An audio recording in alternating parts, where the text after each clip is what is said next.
From the civil war in Sudan, we now shift focus to the ongoing dispute between two West African neighbours, Benin and Niger.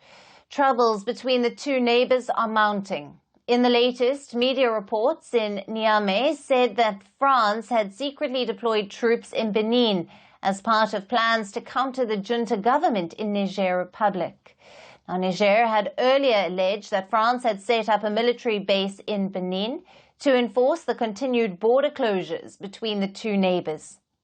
Now, France has denied these reports in the Nigerian media, calling the allegations baseless, unfounded, and part of the growing disinformation aimed to sustain the growing anti-French sentiment.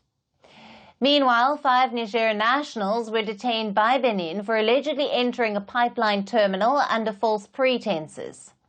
The two countries have been at odds over exports of crude oil from Niger via Benin. But why does Niger want to export its crude via Benin? Now, it's because Niger is a landlocked country. It shares its southern border with Benin, which opens into the Gulf of Guinea in the Atlantic. A 2,000-kilometer-long Chinese-built crude oil pipeline connects oil fields of Niger to the Atlantic Ocean, passing through Benin's port of Niamey. But last month, Benin blocked crude exports via its port from landlocked Niger.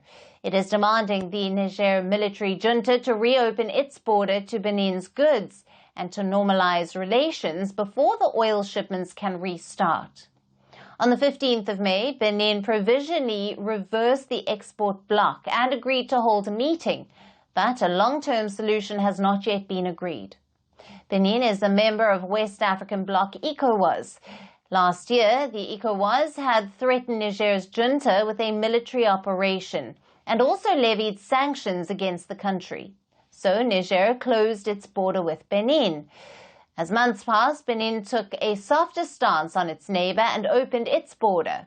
It began exporting large quantities of staples to Niger, but the junta-led Niger refused to open its border for goods coming in from its neighbour.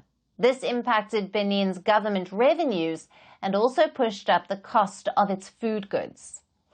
Now, Benin's President Patrice Talon says that Niger is treating Benin like an enemy and is not cooperating to restore ties or to normalise trade, but is allowing informal border crossings. Firstpost reports from the world's second largest continent. Hello, I'm Alyson Grange. A very warm welcome from Durban, South Africa. We get you the news and the newsmakers from Africa. From elections to climate change to innovations and opportunities. As the world's attention shifts, we report from Africa, the heart of the global South. Join me every weekday live on Firstpost.